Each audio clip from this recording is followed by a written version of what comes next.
Hi! మా బృందావనానికి స్వాగతం. ఇప్పుడు నేను మీకు చూపిచ్చేది వంకాయ పెరుగు పులుసు.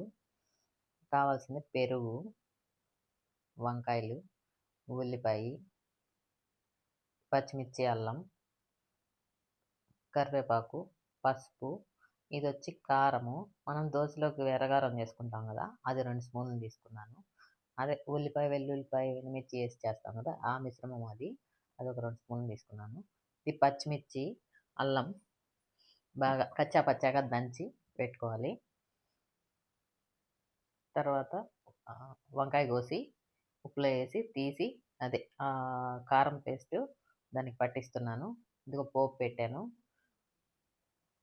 ఎండుమిర్చి, ఆవాలు, జీలకర్ర, ఉల్లిపాయలు, పచ్చిమిర్చి పేస్ట్ వేసి పోపు రెడీ చేశాను. కొంచెం పసుపు వేసుకున్నాను. ఇవొచ్చి ఇలా పెట్టేసుకోవాలి. 2 సైడ్‌లు ఏగనివ్వాలి. ఇదిగో ఇందులో ఉల్లిపాయలు, ఉప్పు, ఈ పోపేసి బాగా కలుపుకున్నాము. ఇది పెరుగు పులుసు రెడీ అయింది. ఇగో వంకాయలు 2 పక్కల బాగా ఏగనిచ్చి కొంచెం చల్లార్చి ఇందులో కలుపుకోవాలి. ఇదిగో అన్నం వడ్డించుకున్నాను. తిని చూసి మీకు టేస్ట్ చెప్తాను. నిజంగా ఇది రెండోసారి నేను చేసేది. బాగుంది. మీరు ఒకసారి ట్రై చేయండి. సూపర్‌గా ఉంది తింటుంటే. మీరు ట్రై చేసి